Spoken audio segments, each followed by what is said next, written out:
Good morning, happy Tuesday, day after the rain. We got a really nice rain here yesterday.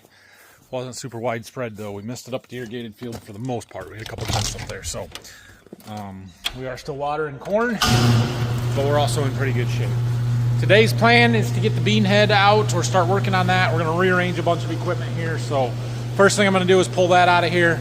Then we're going to see if our combine will start. It's been hibernating there since end of December, 1st of January. We might have moved it when we had to get the planters out. Probably move those tractors over there. See if we can't get the corn planter put back in and just do some reorganizing here.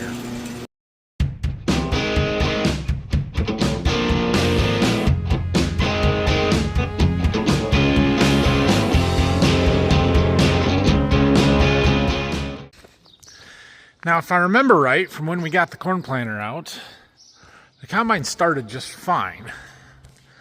And if we were smart enough to hit the battery disconnect after we put it back in here, it should start just fine again. We'll find out here in a second. So the battery disconnect is down here by the battery box. It is indeed off. So that's a good start.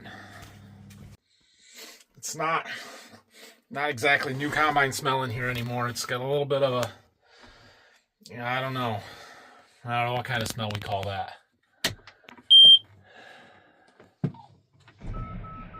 Started right up. Beautiful. All right, well, I ran some software updates on that while we were getting it out, letting it run. Now we need to clean up our floor here a little bit. I'll move these other tractors out of the way, I think. The boys want to help. Doing a little floor sweeping here before we put our planter in. The boys were helping. They did some, and then they got bored and left. You guys think I can move that spreader with a forklift? We're gonna find out. I don't know how much tongue weight there is with it empty here. Well, it's moving. We're gonna try and back it over there next to that tank. Well, we got the floor cleaned up reasonably well. Got everything organized. A bunch of this stuff over here is still going to get used up this year. That one shuttle just has 1034O in it. That was left over from spraying. This is sugar, which is what's in a lot of those jugs. We'll use that up when we spray beans. That one is leftover corn herbicide. We'll store till next year. This is some bean herbicide that should be getting used up now, probably. And some more additives and insecticide and stuff. Most of it will get used up. Maybe not all of it.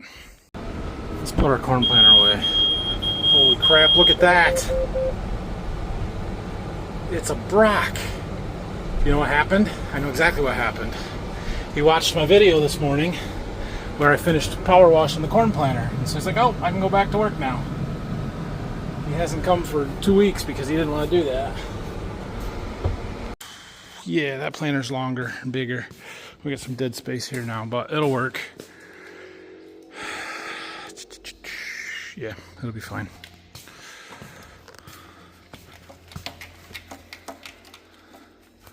Why today? Why are you here today? I had nothing else to do. And yesterday? I worked. And the day before? It was Sunday. Last week? I did my hair. Uh-huh. Did you watch this morning's video? A little bit of it. Uh-huh. Why? Enough to know that I was done power washing and you can come back to work now? I did see that, and I'm like, huh, awfully handy. But still got the anhydrous bar. I'll find some stuff. Don't worry. We still got the I'll anhydrous find some bar. stuff for I you know. to power wash. All right, get this unhooked. Okay. Well, we'll leave that tractor sit there for now. It's going to go on a grain cart when we get it back up here. But we got to get it back up here. So that planter sticking out like that is going to make getting the bean head in here on the combine a little bit difficult. I can probably get the combine in there and still do it. But it's a little tighter than I would like it to be. I don't think that's going to work. It's too close.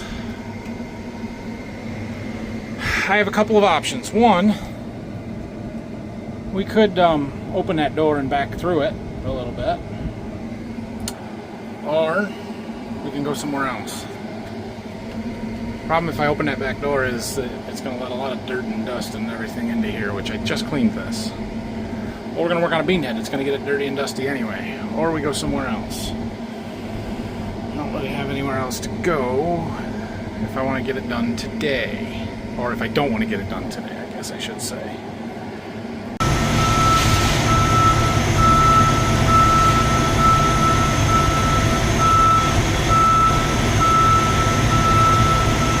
So the reason for the doors and stuff there is this part of the barn that we're in now is newer. We added it on just a couple of years ago, and the old part back there has been there for 25 years now. But our elevation was so much different. It was going to take so much fill to keep the floors level that we kind of left them, there we go, separate, and we just used that end wall to add on to, but they're really two separate barns still. Alright, well that gives us room. I will back the head in here with the forklift and pick it up, and then we can work on it on the combine at their height, and it's a lot easier to do. Alright, so working on this. Brock's getting our cutter bars pulled out, maybe.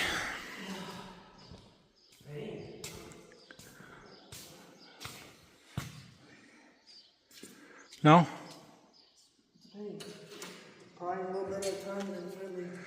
Once it goes, it should go. Anyway, yeah, take these out, and then all those nuts come off, and I got new knife sections coming. We got a box in the parts bin, and I got a whole nother, I ordered 5 more boxes. I don't know how many's on here exactly, but I'm gonna take a few. See that? See that bent, broken, worn teeth? That's why. That's why we just replaced them all. Well, that was way more work than it needed to be. I don't know where it was binding, but somewhere it wasn't letting it slide very good. So we'll get this cleaned up good. Go through and replace any that need it, like this one that is broken. We're checking these edges to make sure they're nice and sharp, which most of these do look really good. I don't see any that have been significantly worn. Here we go, another broken one. This one's got some wear to it. It's not horrible, but that one's closest I've seen to needing replaced. This one's double broken. I remember being at doing double crop beans last year and thinking, yeah, my cutter bar's getting to be in rough shape. We need to do some repairs. But it was double crop beans. We were almost done, and I knew we were going to go through and do all of this at the end here, or at the beginning of the next year. So Brock's going to go through and take that all apart. Basically just take all those nuts off. It's the easiest if you can get it where the bolts don't actually fall out. And then you can just fit the new blades on and put the nuts on and tighten them back up. If they all come out, then you got to put each one of them back in by hand, and it's a real pain in the butt. Easier said than done, though. It is a split drive. There's 2 cutter bars, go from opposite ends. They overlap here in the middle. I might need to get some of these specialty knives that overlap in the bolts. I didn't think about that, so we'll go see what we got in the parts bin for those. Well, the bolts all came out, but I was looking at this one here, and we happen to have a pretty big arch in it, which is not great. I don't know why that's in there like that. So I was looking at it a little closer, and then I noticed this edge and how worn this backside is here. I don't know how well that shows up, but this is pretty sharp in here. So we do have a spare knife. In fact, that's what we usually have been doing, is just swapping them and then putting the new knives on and sticking it in here. So we might pull that out and put it in, and then we may have to get a new cutter bar section. You can buy these all pre-assembled with all the knives and everything on them, or you can buy just the knives. Just the knives obviously is a lot cheaper, but if it's worn, then it needs to be replaced. All right, well, the boys and Brock have gotten our cutter bar here fixed up a little bit. So these are a little rusty and they look worn. They're not actually worn. They're very sharp. They're brand new. They just were in the head. There's kind of a spare knife storage underneath there, and it gets dirt and stuff, and they get a little rusty. They're not as shiny as they were when we put it together, but that's okay. So we're getting that put back in. replaced a few guards that need it, and this is about ready to go. Here on this side of it, we need to check and see if there's any. Brock, do you check this stuff? That isn't going to work. We need to see if there's any skid plates that need to be replaced. That one right there. Well, I just came up to check on my 360 rain. I'll get stuff a little bit. It's clear in the back of the field. We can't really see it right now. But I wanted to see if our injection pump was still running, which it is. The problem is my tank is not getting empty. It's Tuesday morning and I filled it on Sunday and it's down a little, but not near as much as it should be. Which means it's not actually injecting any fertilizer, and that's super frustrating for me. Now I'm still running the old pump, the John Blue injection pump. My 360 pump comes tomorrow. We're going to get the delivery for it, so I am not very happy. But that's why I kept the order for the new one, because I knew that this was happened. This happens to me in the past. It just, I don't know. I put new seals in it last year and it was fine. I don't know if it's got some stuff plugged up. The filter was good. I don't know. I don't know. But I'm not going to spend too much time fixing it right now because I'm taking it out tomorrow. So, oh well.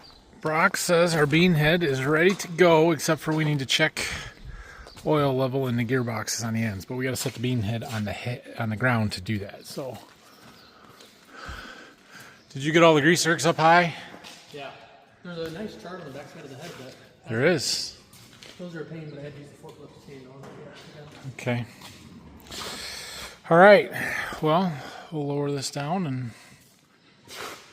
we need to run everything, but we're not going to do that today because it's got to go outside. It'd be dusty if we did it in here.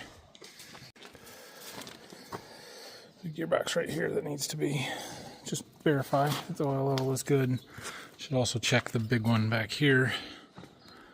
Make sure the oil level is good in there. Let's see. We want this on fast speed for wheat. Should be like that.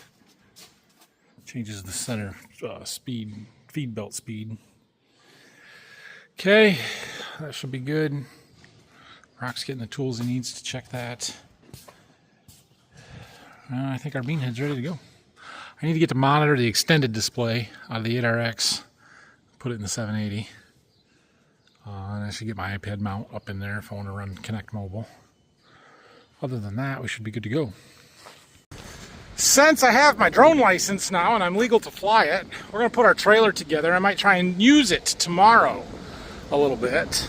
So I had put everything together a month or a couple months ago now, I guess, just to make sure I had a good plan. And it's still a good plan. It may get tweaked as we use it and figure out what we like and what we don't. But we've got our two generators up front. This one here is to charge drone batteries. That one is to run the auxiliary electric equipment and stuff. I screwed a handle down there because my idea is that I can take one of my fancy new straps here, and if I just run it right across both of them, they're going to want to push together. If I put it down through an anchor point in the center, then they pull down and it should hold them stable a little bit better. So we're going to try that. Something like that. This one is rock solid. Goes down through there. And my other generator here is also rock solid, so that's good. Be a lot of heat thrown in the middle here, but I think they're far enough apart we should be all right. Got an exhaust there and exhaust right here pointing at each other, and it'll go up, right? Heat rises, so I think we're good there. I'm gonna put a big strap over the two tanks. We'll get those anchored. Okay, so we strapped our tanks down. They'll be more solid when they're full, but I've got a board to keep them from pushing together there. And then we've got our charging cord running through there to our battery cooling box, which I have bolted to the floor. So that is solid. So the batteries go in there.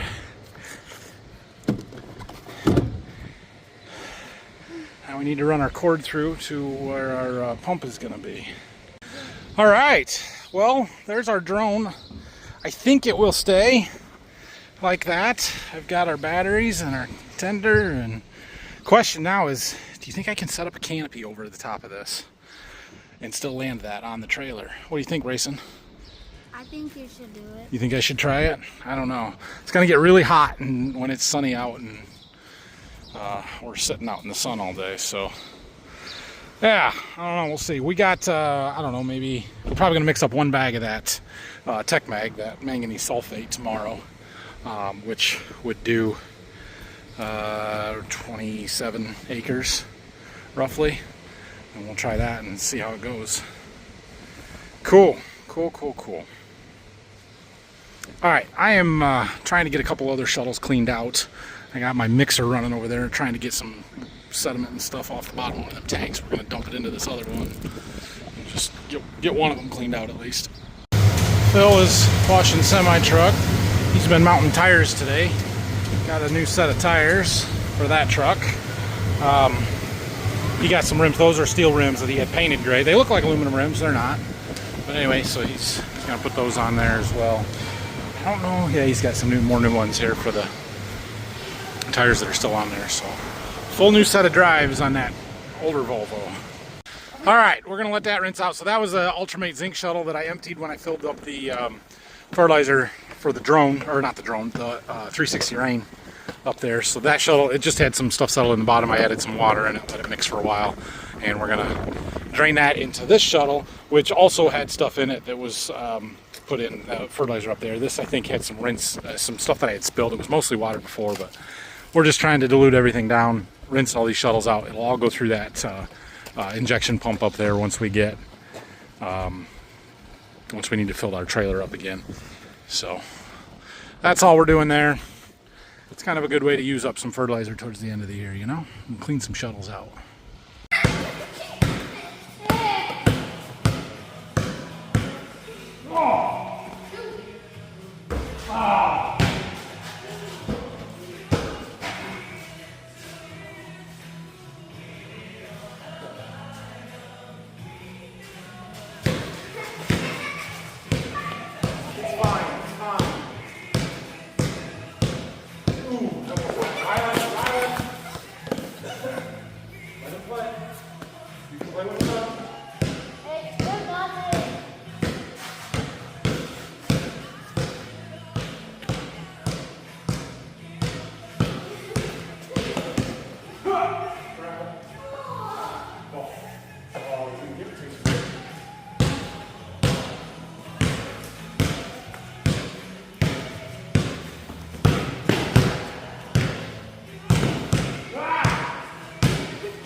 Okay, got that shuttle cleaned out. Drone trailer's ready to go. We're gonna put the 40-20 back in the barn here and close the door. We'll drop that head some other time and pull it out. And then I need to hook it back up outside and run everything. Make sure that everything runs good, sounds good, all that good stuff. But we got time there. I'd like to get the 9R back inside. It's clearly not gonna go in that barn, but I think we can put it in the back of the shop since I don't have the planter in there anymore. Okay, I'm gonna take the drone trailer down to the seed warehouse and put it in there because we can't leave it set out if that drone's gonna be on it. And I do have a pop-up canopy. I'm wondering if I can't set it up over top of that and give me some shade. We might try it. Just gonna go ahead and guess that that's not gonna work. We're gonna be too close to the drone to land it safely and not tall enough to work under, at least not with it sitting on the ground. So this is a 10 by 10 pop-up tent. Obviously our trailer is not 10 feet wide, so kind of has to sit on the ground. Only other thing I can try and do, I could move it forward, but I didn't really want to get above the generators and all that heat that they're going to create. I mean, there should be a lot of airflow, but still, I don't know if that gains me anything if I just keep moving it back. I don't know. Would that be helpful at all? Keep the sun off me, or is it going to trap heat and just billow it down on me? Nice little chair there. That would work. That would give me plenty of room to land, I think, and not be an issue. But I'm afraid of all the generator heat and exhaust going up and just boom, right down on top of my head. I don't think that's going to be pleasant. Probably not going to do that. Other option is to set it up on the side of the trailer, just have it out here for somewhere to stand when the drone's out flying or something. What I really need is just an umbrella. A reasonable sized umbrella for shade. The barn interior hardwood project is progressing. Look how thick these boards are. They're more than 3/4. It's gonna be real solid. That'll work. That'll be nice. He's having fun.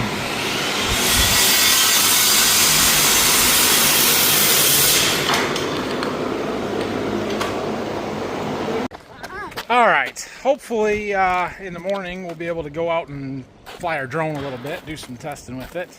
I'll probably run some water off and stuff and not film it just to get the hang of stuff, and then we'll go to the field, and once I'm comfortable we'll start showing you how everything works. I need to get the guy that I brought it from. I was hoping at some point he would come out and we could fly it together, but I wanted to have all my paperwork and stuff in place first, and I talked to him about it a couple weeks ago, and he said try a little bit on your own first. It's best for people to at least have an idea what we're talking about when we get to stuff, and then we can kind of work through and explain some of the little details and stuff. And so that's what we're gonna do. So yeah, hopefully tomorrow. And I will probably go through the process. We'll talk about all the paperwork and everything that I had to do and get in order to legally fly this thing. And Brock's gonna go to Berkey and power wash an anhydrous bar and bring a grain cart home. And what else am I going to do? I don't know. We got lots going on. So thanks for watching today, guys. Don't forget to subscribe to the channel, hit that thumbs up button, and we will see you tomorrow.